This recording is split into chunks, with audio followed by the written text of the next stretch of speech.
just wanted to kind of get set up. There's something happening in the back there, and I could not be in my office because of all the noise. So I had to find the farthest corner of my house. So I have a makeshift situation here because the noise back there is just a little bit too much for me right now. It's all good. All right, How have you been otherwise? I'm good. Congratulations on getting elected by your colleagues to be the next chair. Thank you. Thank you. Abrar nominated me, just so you know. Really? I didn't know that. Good job, Abrar. Good choice. She had such wonderful things to say. It was embarrassing. Like I was overwhelmed by all the great things that everybody said. And I actually invited her to jump on tonight too, because I wasn't sure if she was aware. Okay. I didn't tell her. I wanted, I told her dad, I saw her dad, but I said I wanted it to be your night. So I felt bad if I didn't tell her. So last night, literally, she's a night owl and I am too. Yeah. So it was probably 12:30. I texted her. I said, "Are you awake?" She's like, "Yeah." So I called her to talk about a number of things. And I said, "Oh my gosh, don't forget, I'm going to be doing a Zoom with you." And she's like, "You know what? I think my dad made mention." And she said the same thing that you did. She didn't want to interfere. Yeah. I'm like, no, it's not that way at all. It's cool. So I'm just taking us live on Facebook because I know we have some people that are going to be joining us from Facebook. So Super. 1 second. All right, we should be going live. If you've joined us on the Zoom, I know that we were going to have just a few people on the Zoom. We usually have anywhere between 1,500 to 2,000 views after the fact when we do these sessions. So please prepare your questions from now. Dr. Ricardy Anderson is going to be doing a presentation, which we'll go through. And then after the presentation, I'll ask a couple of questions and then we'll open it up to the everyone attending both on Facebook as well as within the Zoom to be able to ask questions.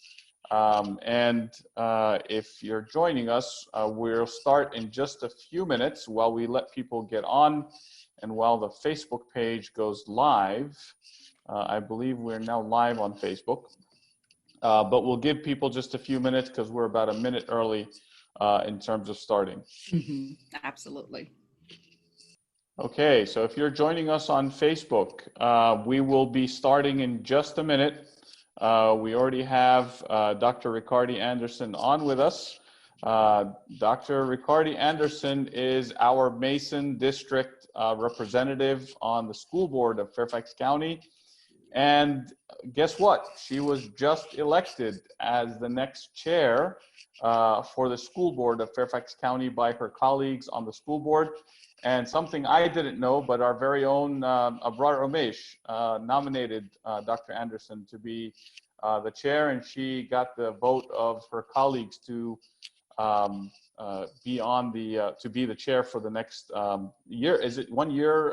It's rotating? A 1 year term. Okay.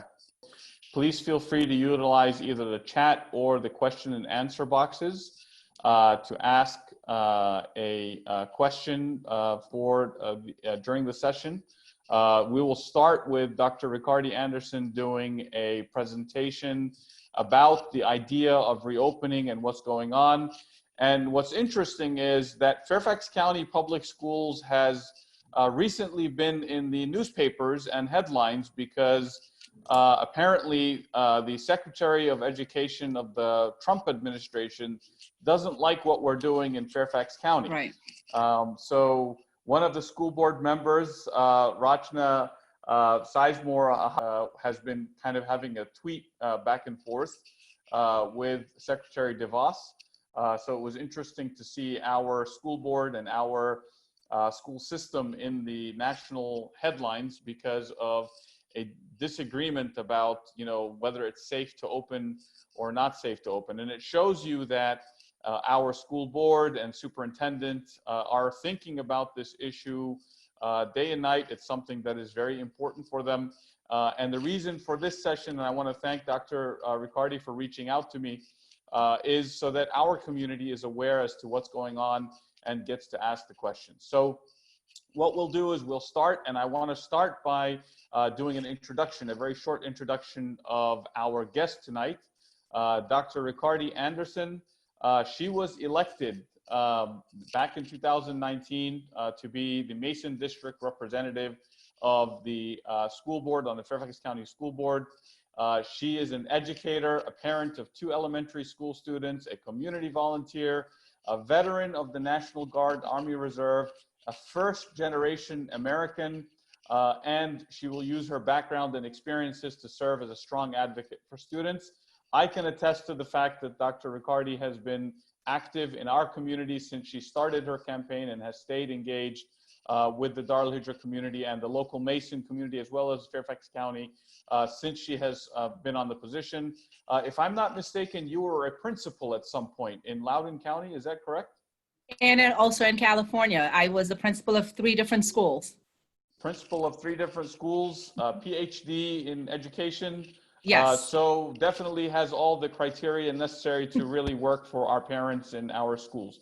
Without further ado, I'm going to turn it over to Dr. Ricardy so that we can start. Did you want me to bring the presentation up, or did you want to start by Yes. Well, I'll just say something very quickly, and then let's just start with the presentation, because I know that's why people came.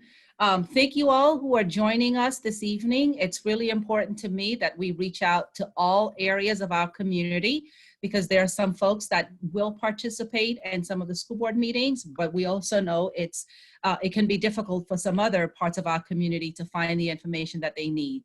So I'm very grateful that SAFE has agreed to help facilitate this dialogue so that our parents can be informed about what is going on for the fall, and so they can make the right decision. This evening, I have a presentation that I will be using to share with you. It is the same presentation that the superintendent, Dr. Brabrand, shared with the school board back on June 23rd. It's fairly lengthy, but there are certain pieces that I will be speaking about this evening. After I highlight some of those pages, I have a couple of other videos to share with you in terms of where to find more information. And then I will take some questions from the audience and whatever questions were provided earlier. So without any further ado, we're going to go ahead and jump into the presentation to page 7. Let me share the screen. Mm-hmm. Okay, do you want to go to page 7? Got some feedback there. Yes, page 7. The one that says the guiding principles for reopening plans.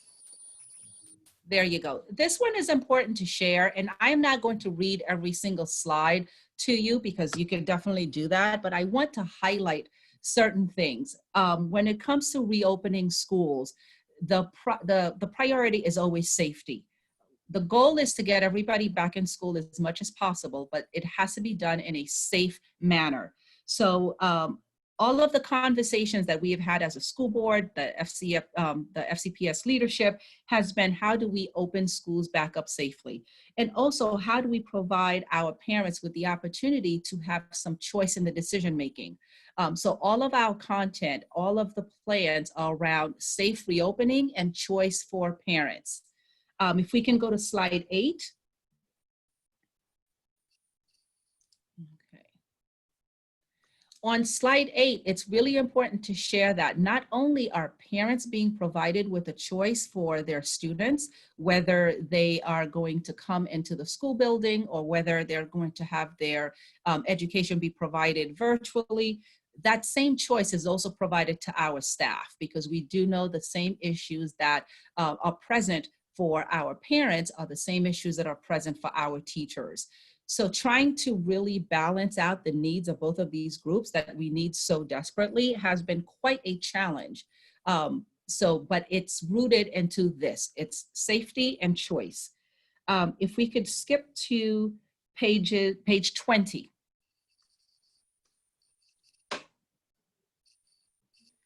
One of the things that it's really important to know is that when the consideration for reopening schools was not done by just school employees, because we are in a global pandemic. This is a public health issue. So we have had to work with the county health officials hand in hand to determine how to reopen schools safely. All of these plans have been worked in collaboration with Dr. Gloria and Dr. Schwartz of the county offices. How we go about determining when schools will be closed if there is a resurgence, if there is someone sick in the building. All of those procedures are done in collaboration with the health officials of the county.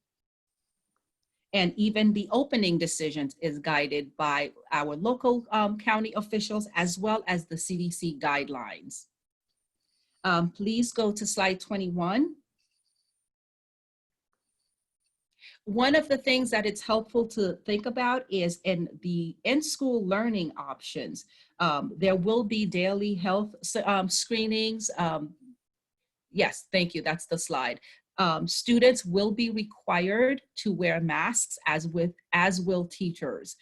There's conversation as to whether or not face shields will be provided to staff as well, or even be used by students. But those are some of the health protocols that will be in place.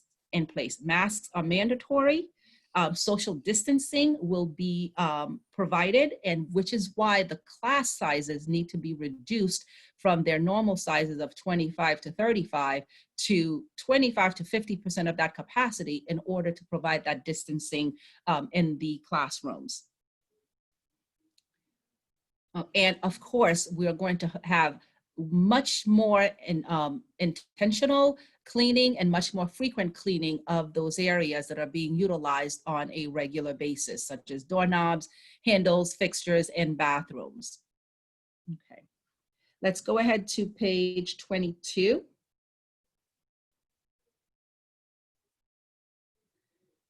Thank you.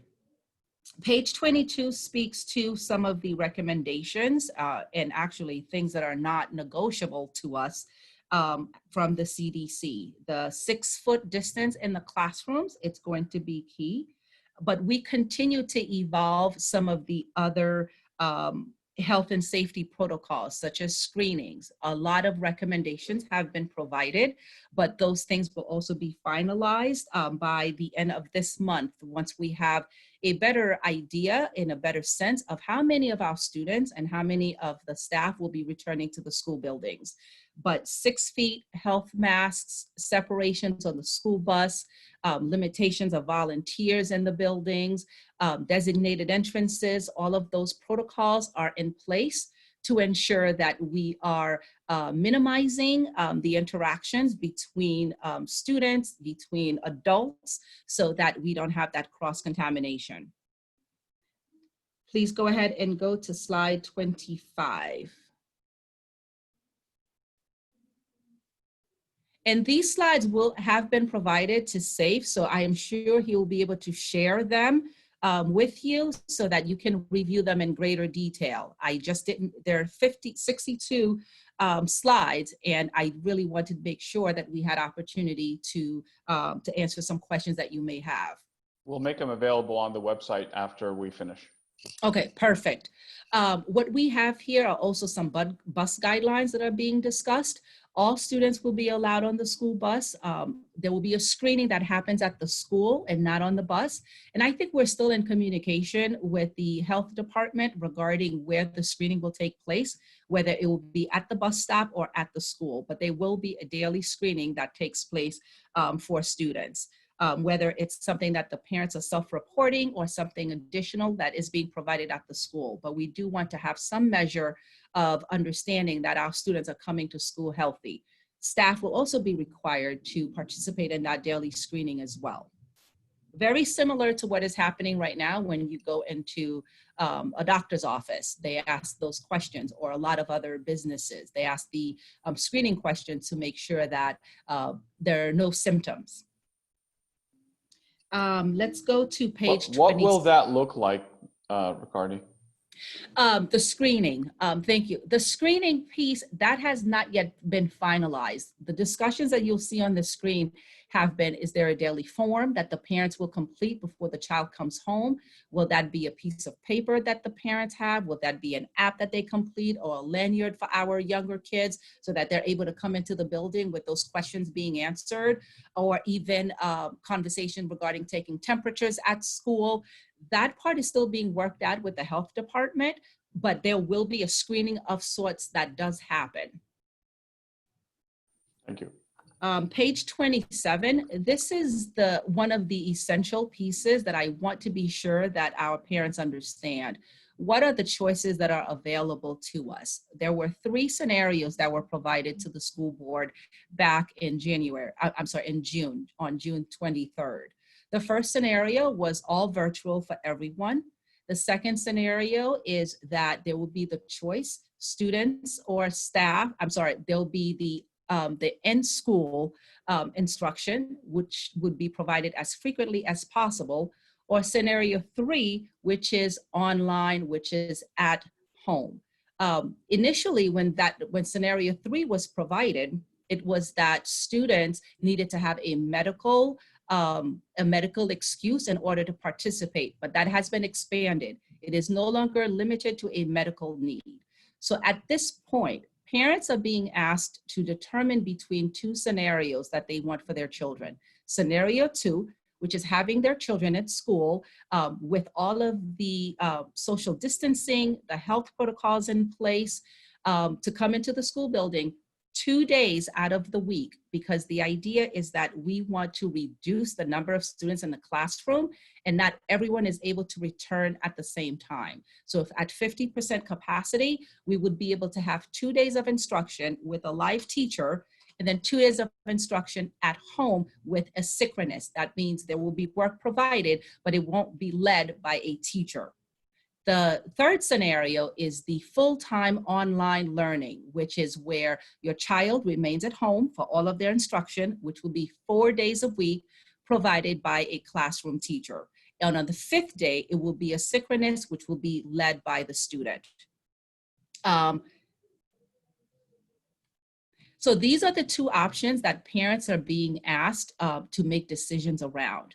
The date for that can we repeat that one more time, Ricardy? So in scenario 1, what happens exactly if you choose choice 1? Choice 1 is really not available because the school board, upon further discussion, we know that virtual for all students really does not work. We have special needs students. We have students who have intense language needs, and we just have some students for whom it does not work to have all of their instruction be provided online. So the reality is it's only choice 2 and choice 3 that the parents are going to choose from. Correct. So parents will choose from 2 or 3. But having that choice, if you wanted virtual for your child, you will have that with scenario 3. You do not need a medical excuse to pick scenario 3. And I will repeat again, in scenario 2, this is the option that provides you for some in-person, in the school building, teacher-led instruction, which will be reduced to 2 days a week. It's either a Tuesday, Thursday scenario at this point, or a Wednesday, Friday scenario. Monday is being held for small group support, whether it's online or for all of our students, and also for teacher planning. The third option, scenario 3, well, pretty much the 2 options for the parents, which is scenario 2 and 3. Scenario 3 is all at home. Your child will not come into the school building. They will be provided with a teacher-led instruction, which I'll share the number of hours in just a little while, for 4 days of the week, Tuesday through Friday, and on Monday it will be asynchronous. So do you have any questions about that one? They will either be in school Tuesday and Thursday or Wednesday and Friday? Under scenario 2, correct. Will there be any online learning for those that choose to be in school part of the time? Yes.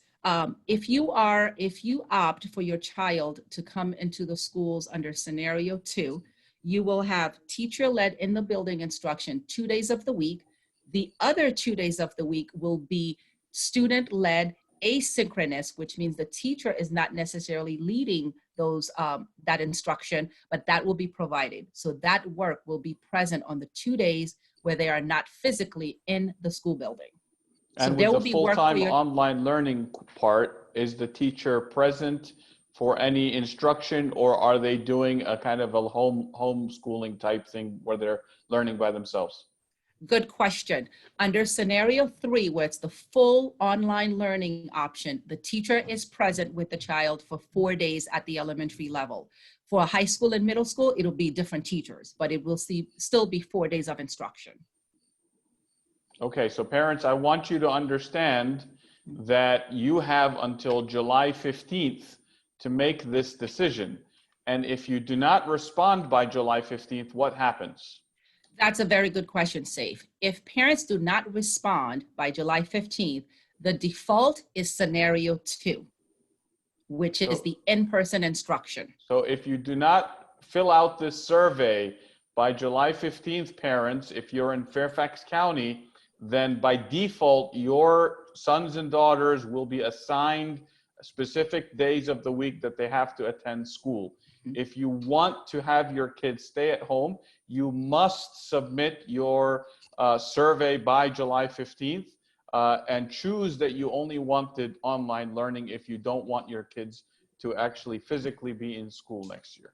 Absolutely. And they could go ahead with the survey and also select scenario 2. They can make a selection either way, but if no selections are made, it will default to scenario 2, which is the in-person for 2 days a week and at home for the other 2 days with asynchronous learning being provided. So this is really important, and July 15th is coming up very, very, very soon. The original date that many parents may have known was July 10th. That was the original date for parents to make their decision, but that has been pushed back to July 15th to allow for a little bit more time. So let's go ahead and go to slide 29. Equity is always at the forefront of every scenario that is provided. It's really important that whether your child is at the school or at home receiving their instructional services, that they receive the full complement of their instructional services. So there will be some significant plans for English language learners and also for students with special education. Honestly, not all of these have been teased out in great detail, but we are expecting for students to receive their services, whether it's an intervention block, which is also one of the things that may be provided during that Monday, whether or not you are at school in person half of the time or all virtual at home. Part of that Monday will be providing additional services for students in smaller groups. So that will be available for both online and in person. But these are good questions to ask. A lot of your schools, a lot of the schools in this area have been having town halls. The Justice Pyramid had a town hall not too long ago, and then Glasgow had a town hall. Many of the schools in Mason District have been having town halls with the principals so that those questions can also be asked and talked about in greater detail as it pertains to that specific school and those specific programs. So please take a look at the slide for additional information. We are expecting to be able to provide those services. It's just not clear yet how that will take place because we're waiting for those numbers that will let us know how many kids will be online, how many kids will be in the building, how many teachers will be online, and how many teachers will be in the building. And that piece is really what resulted in a decision that the school board made just this last week, where the school year has been moved back from August to September the 8th. So we are having a later start to the school year. Some of the conversation regarding that later start from the school board, myself included, how do we ensure that we can, one, catch up with the time that we have missed? How can we be creative with the other days that are in the year's calendar so that we can make up some of that time? Because the school year is not ending any later. It is still the same end as per the teacher contract. So we have asked the superintendent to be really creative in determining how that time can be made up. We have also asked for consideration for soft openings. Can we consider starting with our elementary school children? And there are a lot of benefits to that. It gives us a sense to see what the volume is with transportation, with lunches. It gives us an opportunity to have a dry run. I have personally have asked and advocated for a soft opening for our students who are transitioning into schools for the first time, kindergarten. And in our area, 6th grade students at the middle school, and of course, 9th graders, because they have missed the opportunity for all of the engagement that typically exists in a normal year, where they would visit the schools and get acclimated, get a lay of the land, so to speak.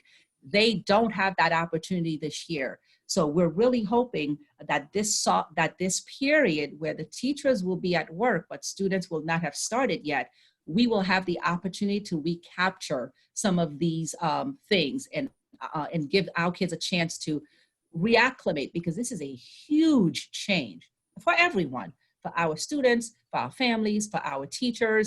So anything that we can do to kind of enter into that world, I think it's very helpful. So and there's 2 questions that came up, Ricardy. One of them was, and you talked about the superintendent working around the school calendar. Question is, how will snow days be handled in both scenarios? And the second part of that is, if I choose scenario 2, the in-person, and an outbreak reoccurs where somehow we go shut down again, such that all students will have to be at home, will there be a period of preparation before instructions continue, or will the transition happen immediately? One of the areas of focus for the superintendent, and I'll take that second question first, is that we do have the opportunity to pivot. It's really important for the instruction to be designed in a way that it can be delivered in the classroom or virtually if there is an outbreak and schools need to close without delay. That piece really is key, and that's the part that also requires a little bit more development on the part of our staff to make sure that we can deliver, because that pivot without delay, it is almost inevitable, because we know how, this virus is, how it's happening around the country. So that's that second piece. The first piece regarding snow days, I don't think this has been a big conversation for right now, only because on the list of priorities, it's not one that we have discussed in great details. But I do know that snow days may be a thing of the past, because if we're virtual, we have the opportunity to continue instruction even when the weather does not permit. So I don't think we should tell the students that. Probably not, but I have a strong feeling that snow days may be a thing of the past, and probably not completely, but it's definitely going to look very different.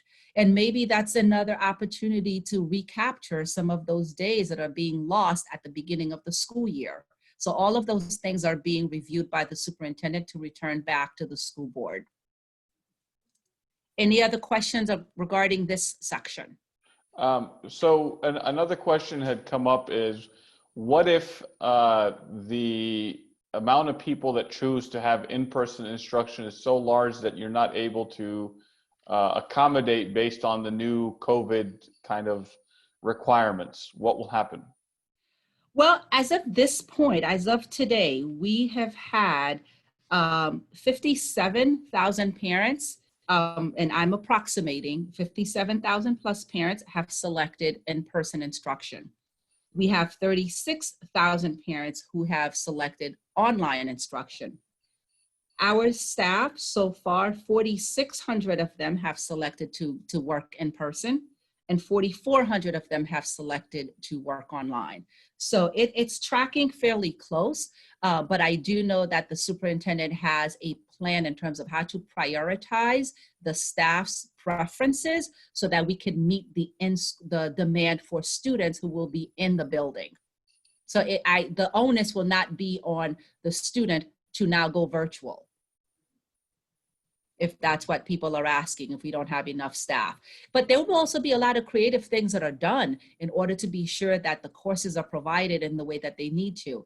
We may have larger online classes than typical classrooms. If a typical classroom has 25 students, the online class may have 35 students, because that lends itself to be able to do in that way. There may be a lot of collaboration and work within schools. You may have a high school student who's taking a very advanced class at justice, and if the numbers are not there, maybe they're in a session with a high school teacher at Annandale High School.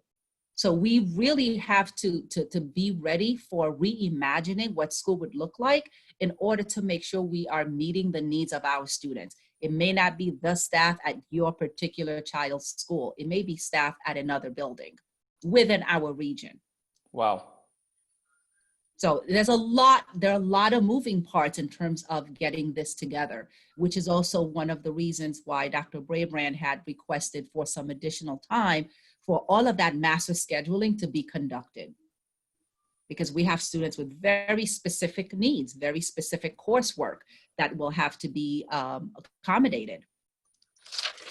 Let's go ahead and go to page 23.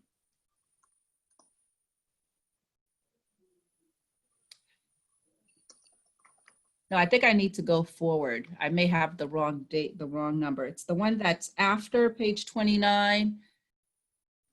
Is that it? Next step? No. Request? Keep going, please. Keep going. It's the page with that's it, this one. This gives parents a sense of how many hours students are expected to spend with teacher-led instruction. Obviously, when your students go into the school building, they'll be there for the entirety of the school day. But if you have your students that are under the virtual option, whether it's 1 or 3, these will be the hours that are provided. For students from pre-kindergarten to 2nd grade, it will be 2.5 hours of teacher-directed instruction, whether it's whole group, small group, individual, with a special also provided. In addition to that, there will be an hour of specialized instruction, whether it's ESOL, special education, interventions for targeted students. And of course, there will be the 2 hours a day of choice activities during the Mondays for asynchronous work. And that asynchronous work may also be provided during the days where you have teacher-led instruction.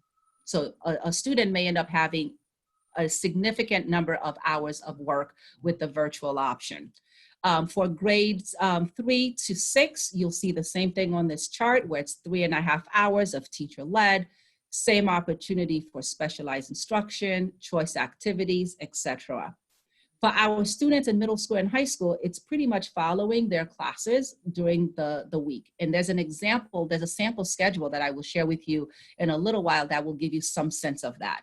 Teachers will still have daily office hours for students who request additional support and have work be explained further in some smaller groups. Ricardy, there was a question that came in from one of the parents. Unfortunately, some teachers didn't do their job and were offering only 30 minutes per live meetings. Is there some sort of accountability mechanism for teachers with parents in particular? And on that same note, he said, my children's teachers use Blackboard Connect. It's horrible because we always have connection issues. Why not you use Zoom? And maybe talk to IT about trying to figure out, is there a better way of doing the online stuff? Right. I will take that last question first in terms of Zoom. We haven't a contract that provides us the privacy with Zoom in the way that it is with Blackboard, even though there were some issues at the beginning of the continuity of learning back in April. Regarding the accountability for teachers, one of the ways that that's going to be addressed in March, we really asked our teachers to pivot really quickly to move from their classrooms to online learning with very little time, very little development for them to be comfortable with it. So we ended up having a number of inconsistencies throughout the region and throughout the district. That is not going to be the expectation now, because this is not just continuity of learning. This is new content for which students will be graded, for which teachers will be held accountable. Their observations will take place as they normally have in the school building. So we are not anticipating that there will be that great of a variance in terms of the instructional program. And also, and most importantly, our teachers are going to have the opportunity to have that full training so that they can be, so that they can deliver instruction online with fidelity, with a high level of fidelity. I think I tackled all three of those pieces. So let's go ahead and go to the next slide, which is on page 34.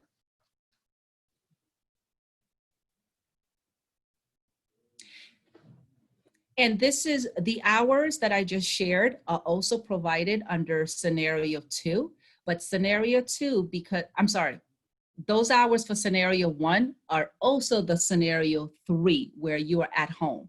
Scenario 2 is when you are in the school building. No, let's go back to that one. Is when you're in the school building. So your instruction, your daily instruction will be as normal. When you come in, you'll go through your classes with these guidelines in place, with social distancing, with health monitoring protocols, and limitations of access to the building, as well as daily sanitizing.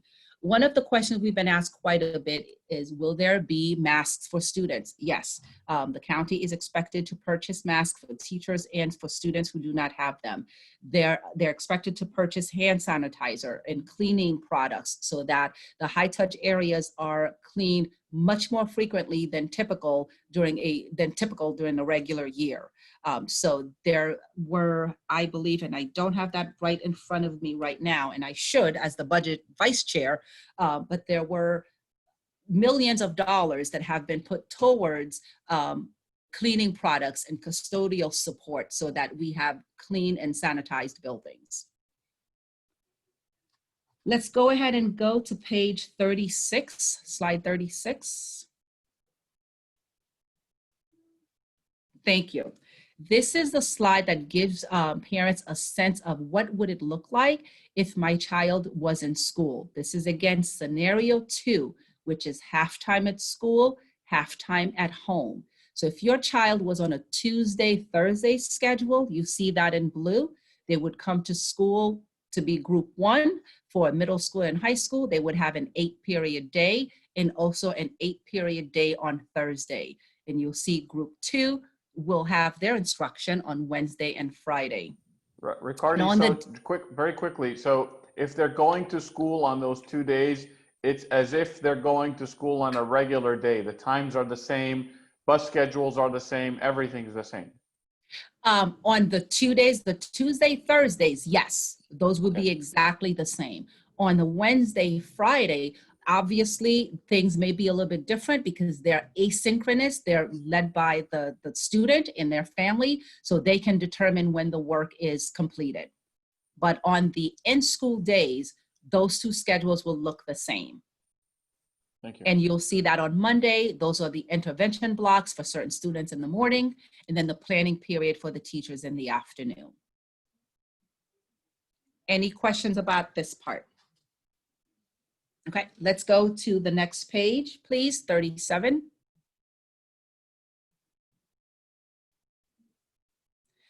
This is a mock-up of what it may look like in the classrooms to allow for the physical distancing that needs to happen. And I just wanted to share that with you. As you can see, fewer students can be accommodated, which is why we have the classes have to be split so that fewer students can be accommodated twice a week. Let's go ahead and go to page 38. And will students be wearing masks throughout the time that they're in school? That is the expectation, that students will be wearing masks unless they have the social distancing space to bring it down. And obviously students will have to bring their masks down to have lunch.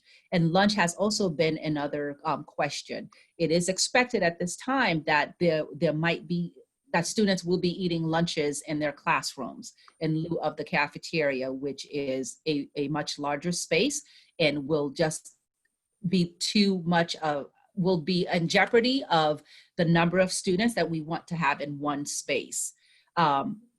There is also some work that is being done with the health department regarding who are the masks developmentally appropriate for. And how do we outline that for our staff? We are still waiting for some more specific guidance from our public health office regarding that. Thank you. Let's go ahead to, is this 37 or 38? 37. Let's go to 38 then. Again, a very similar social distance comparison for the bus. You have reduced seating on the buses, which will impact the bus runs. One of the ideas that is being discussed by FCPS is to perhaps conduct a survey of parents to see if they have decided to have in-person instruction, who will want their children to be transported to school? What will those numbers look like? If we have to, it will be ideal to have students at every other seat to have that space, but I do know that there have been some conversations about having students at one per seat, but with a mask rather than every other seat. But all of those specific numbers, specific plans are depending on the numbers that are received of students who will be participating in in-house instruction. And while I shared the numbers a little while ago in terms of how many students have already signed up for in-person instruction, it's going to look very different for each of our schools. And we may have schools where the numbers are at the inverse. So we really have to keep that in mind. And that's where a lot of the planning will come to play. So if you're just joining us, I know we just had a jump of users on Facebook. I wanted to remind you that July 15th is the deadline for you to make the choice for your child, whether you want them to be physically in school for 2 days a week, or you want them to be totally online. We did have a question that came in, Ricardy, that what about elementary schools in scenario 2? If you go back to that slide, scenario 2, if you go back to that slide, I believe it's 37. Yes. For elementary schools, it will look exactly the same, but elementary students do not have an 8-period day. It's typically with one teacher or maybe 2 at most. And then so they'll have their instruction as probably not as typical, but as close to that as possible, because there's some questions that I don't have the answers to this evening regarding what will PE look like, or what will music look like, or band. Those are the things that are still being worked out with the health department. But under scenario 2, our elementary students, if they're coming to school on Tuesdays and Thursdays, they'll just have their full day of instruction. And have there been any decisions made regarding, I know you just mentioned like music and PE, but what about sports activities generally?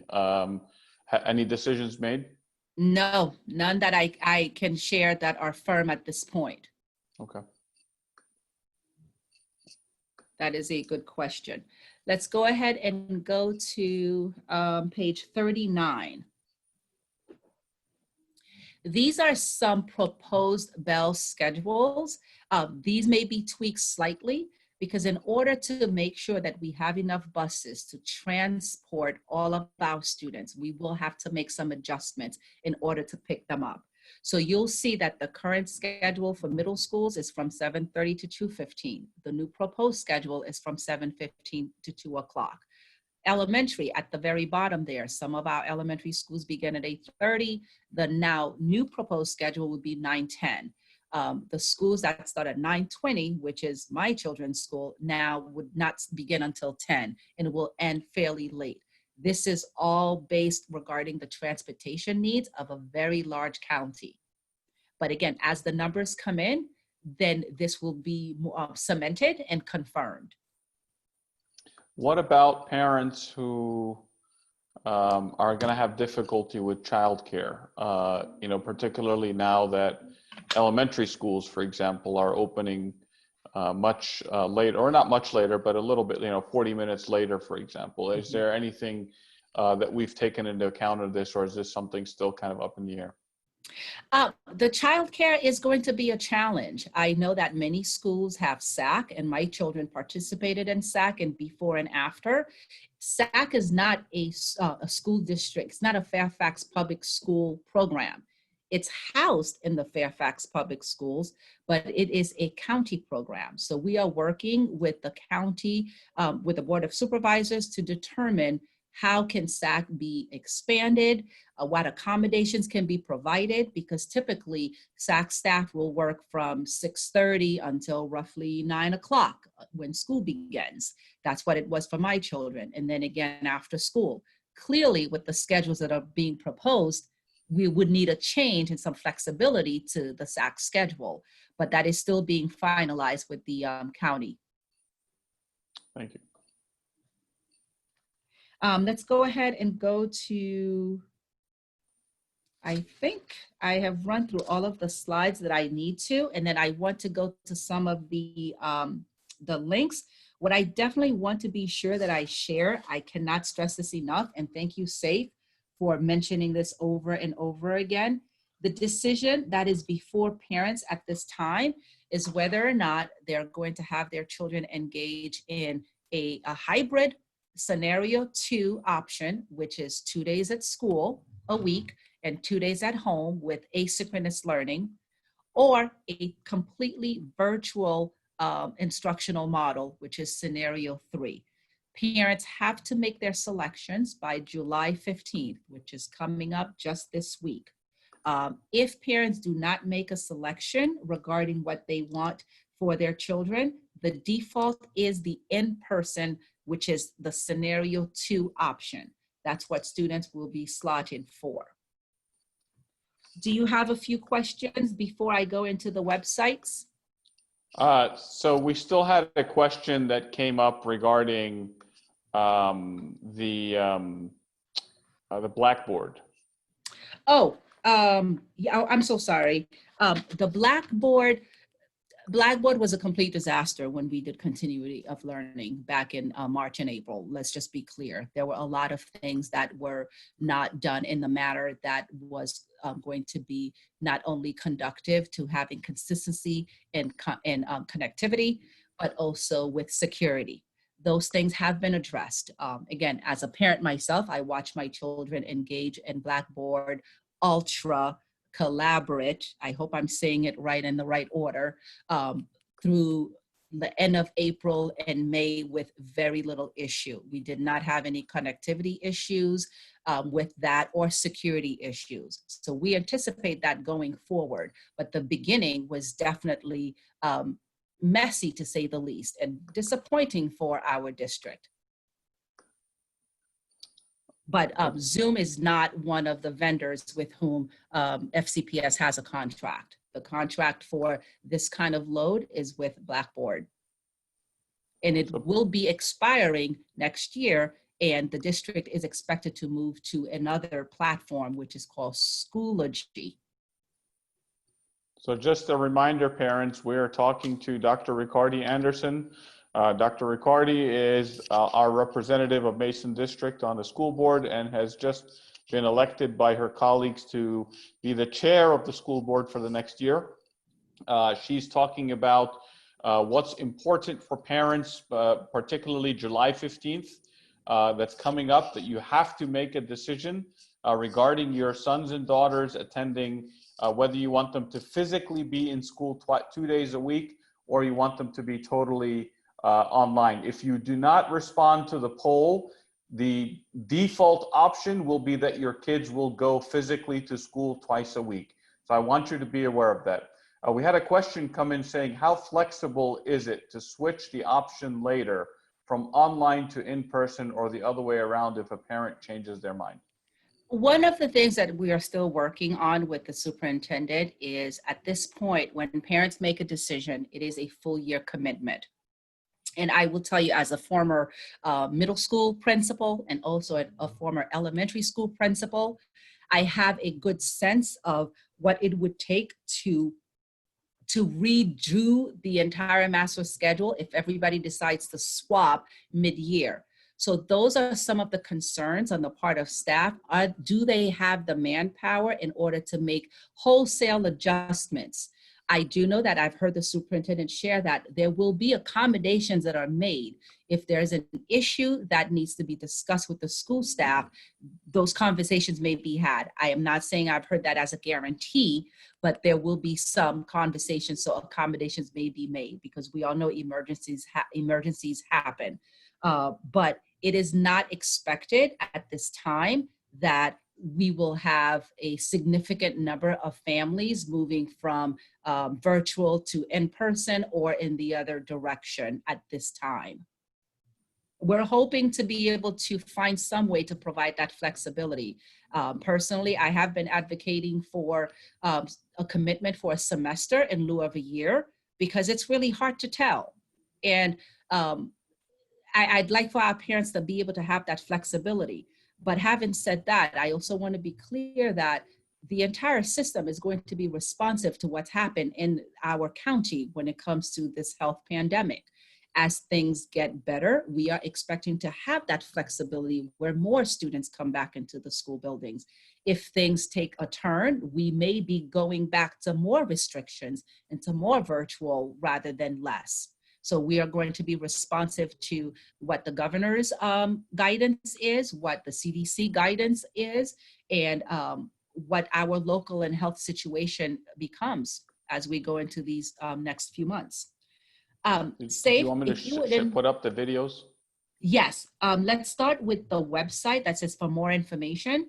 I just want to, at this point, walk our public here through certain resources that are available. There's a website that I want to share with you that has more information regarding all of the plans. I will also share a link to families that has frequently asked questions that are being updated very frequently by the FCPS leadership. So this page, which is the reopening complete information, you should also be able to find the presentation that I've shared here, and right on top that your enrollment form is due by the 15th. If you scroll down a little bit, please. I just want to point out to parents that if you need it in another language, you can actually switch the page language.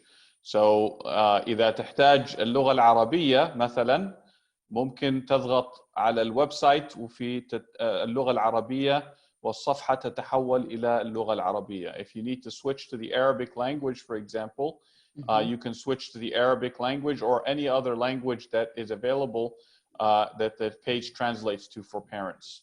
So don't think that you can't switch the page or have a problem understanding. Make sure you're able to do that. Thank you for sharing that. That's exactly what I was going to share, because there are also some links a little bit further down into the page that allows for those translations as well. Okay, where did you want me to scroll? Just scroll down a little bit so people see a little bit more of the page. Exactly so again, what I was trying to point to, where you could translate that page. And all of the documents are also available under View the Printable PDF. And this is the presentation that you're doing? Mm-hmm. Yes, it is. The other page that I want to be sure that folks know about is the second link that I sent to you. If you can transfer to that. This page is the list of questions that are frequently being asked by our families. There is also a link where questions can be sent. It's return, and I don't think I sent that to you, but it's return@fcps.edu, where parents can submit questions. On this page, you'll find a lot of information regarding what the full-time online instruction is. Right there, you'll see an interactive video. The hybrid, which is that second link. If you scroll down a little bit more,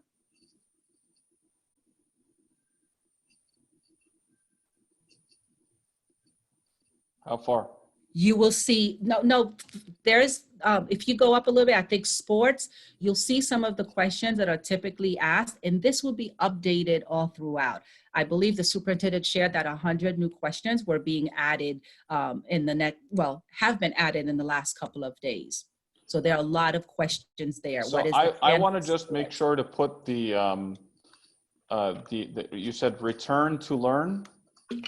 Return to learn at fcps.edu. Is that a number 2 or is it a TO? TO, but let me double check on that very quickly because I want to be sure I'm not. Yep, I'm sorry, it's actually return to school at fcps.edu. It's return, the word TO, school at fcps.edu. That is an opportunity for parents to ask their questions to be submitted, and the responses should show up in the FAQs, which is the link that I just shared with you.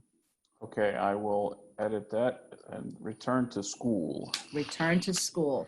I'm so sorry for forgetting to send that to you earlier. Okay.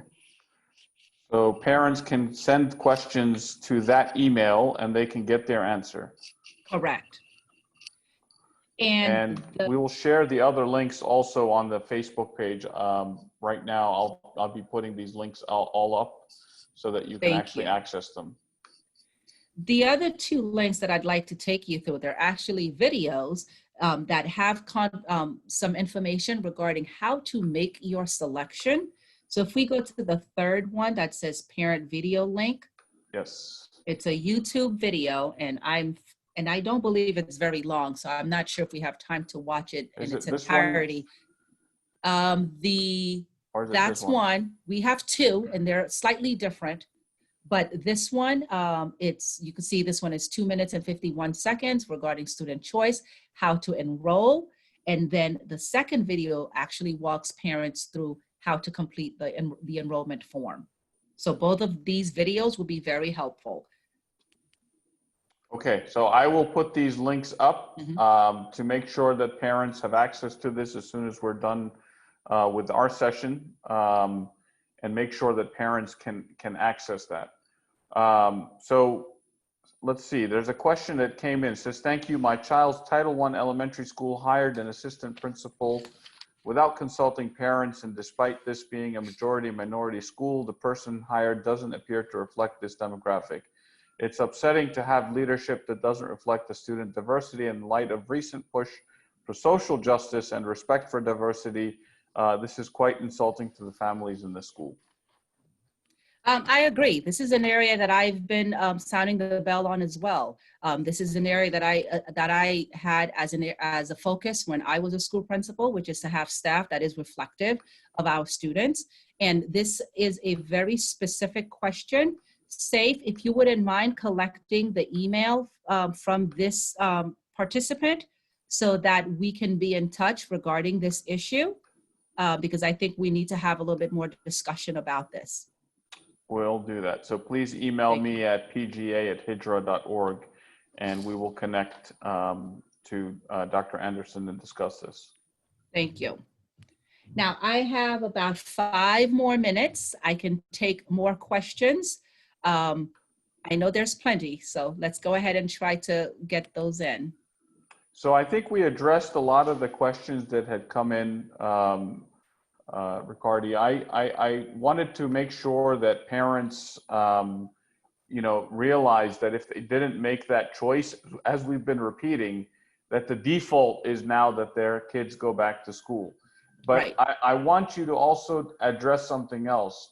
What happens if a school suspects a child has COVID or discovers that a child that has been attending a class, for example, has COVID? Is there specific protocols in place for telling parents and giving people a heads up?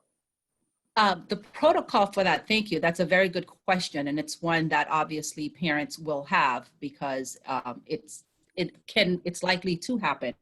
But the protocols are to be worked out with our public health office, with Dr. Gloria and Dr. Schwartz.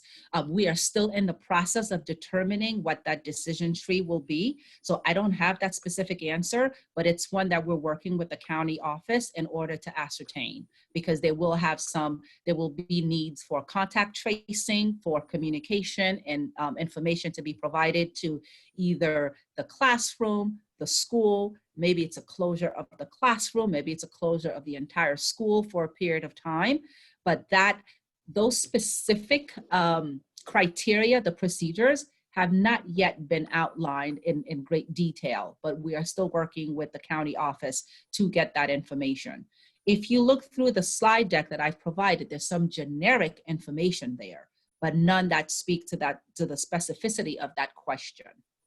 And what about school lunches? What's going on? School lunches will be provided for both students who are virtual and students that are coming into the building. It is expected that grab and go will be provided for our students who are expecting to be virtual. If you are coming into the school building, it is expected that your next day's lunch may be also provided before you leave. Those specific things are being worked out, but they will be provided, the meals, whether you're virtual or in person. Whether you're in person 2 days, you will still have all of the 4 days of meals, the same way that we've been providing them during the summer. And you know, I think we're coming close to a time, but I don't want to neglect our teachers. What's happening regarding our teachers' choice in terms of those teachers that are not comfortable or have health reasons for not being able to do in-person instruction? The teachers have similar accommodations. They have an ADA accommodations, and they can make that preference known whether or not they will be returning virtually.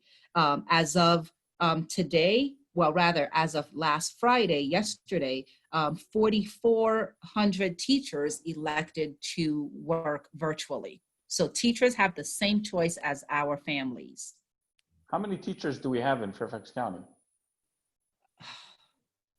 I mean, 20,000 staff and teachers. It's a lot, about 20,000. So 4,400 represents about 1/4 of the teachers? But teachers, this is classroom-based, folks. So we have a lot of other employees that are not yet accounted for. Okay. The exact number of teachers, I don't think I have at my fingertips. I have just the general number of staff in Fairfax County. We got a quick question that came in. What if any extracurricular activities will be allowed? What about classroom volunteers? I usually volunteer 1 day a week in my child's class. Will volunteering continue? I don't know the answer to that question. I know all of those things will look different because we're trying to minimize the traffic at the schools. So I'm not expecting that volunteering or extracurricular activities will take place as normal. So there will be some changes, but I would not be able to articulate what those changes are at this point. But they'll be coming. But in terms of volunteering, one of the slides that I shared earlier, there will be limitations on visitors. So last question that came in, Ricardy, online, and we'll close with this question. Again, I think we're going back to the technicals again. What actions have been done to benefit from experienced personnel in the online K-12 market? We want to be sure that this is not an experiment as we had with the last time. Oh, I certainly understand. And again, as a parent myself, I lived through all of this right along with you. There were a lot of lessons learned, and that the slide deck that I shared with you has that, I think, on pages decks 2 to 3 or 4, because there were a lot of lessons learned. But we also were able to get to the point at the end of April and through May and June where there were no issues with connectivity, with signing on, with security. We expect to not just pick up from where we are there, but to also make it better. I know concerted efforts have been put in place to make sure that systems are updated, tested at a high capacity so that we are not repeating those errors. And if parents have an issue, who should they contact, Ricardy? It depends on the issue. Are we talking about a technical issue? Let's say a technical issue persists that parents are facing. Who's the right person that they need to, or who's the right kind of department or something that they need to reach out to? I would say it's probably easiest to call the schools, but you will be provided a technical help number. I don't have that with me, but there is a help desk, so to speak, for technical issues. And I believe that help desk is also translated in several languages. I just don't have it with me, but the schools will be able to provide that. And when I look it up, I'll also send it to you. Thank you very much. So we've reached the end of our hour with Dr. Ricardy Anderson. We really appreciate the time and efforts that she has put Dr. Anderson is Al-Hijrah's representative on the school board in terms of Mason District, and has now just been elected by her colleagues to serve as the chair for the next year. So congratulations again. Parents, we're emphasizing one point. July 15th, i.e. in 4 days, which is Tuesday, I believe. Is that Tuesday, right? Thursday. Hold on, July 15th is Wednesday.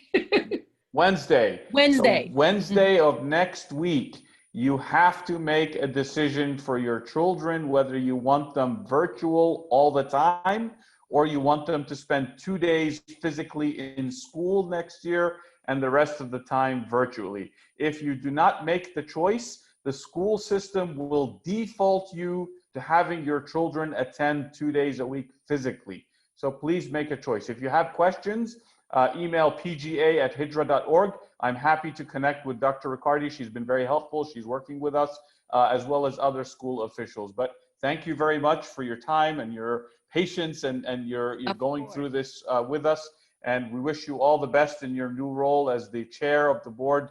Added responsibilities, but a little bit. You've got good shoulders to carry it on. Thank you again. Oh, thank you so much. I do want to say, just as a final word, I know this is daunting. This is beyond daunting. And that's the situation that every single one of us is in, whether or not we have children at the schools, whether or not we are a teacher, a school administrator, the superintendent. We are still in a global pandemic. And it's scary. And I know it's causing a lot of anxiety for all of us, every single one of us. I myself, to be honest, being on the school board has not made it easier for me to make my decision. We are still waiting. We've got that date on our calendar, July 15th, that we have to make our decision. And it's just going to be hard. We've been placed in an untenable position, and it's not going to land exactly where every single person needs it to.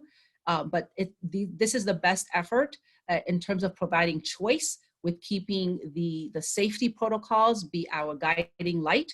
I think that's what we should be doing, and I'm glad that that's what is driving the plans that we have in place. If you have any questions, again, SAFE knows where to reach me. You have a number of resources that have been posted. Please take a look. Some of the sites have a lot of information, so it can be overwhelming. But if you have something very specific, I am happy to respond to it as soon as I'm able. Thank you all for having me. I'm glad we were able to do this because I know this is important for our community to know. We're talking about our children here. We're talking about our health. There's nothing more precious than that. So thank you, SAFE, again for having me. And thank you for always making me feel right at home. And I've always appreciated that. Thank you very much, and feel free to, anytime you want to connect, we can set it up. But thank you for everyone for attending. Thank you, Dr. Ricardy Anderson. We're going to close with that. We close with the typical dua. Subhanakallahumma bihamdik, nashhadu an la ilaha illa ant, nastaghfiruka wa natubu ilayk. Thank you very much, everyone. Have a good evening. Assalamu alaikum. Alaikum assalam.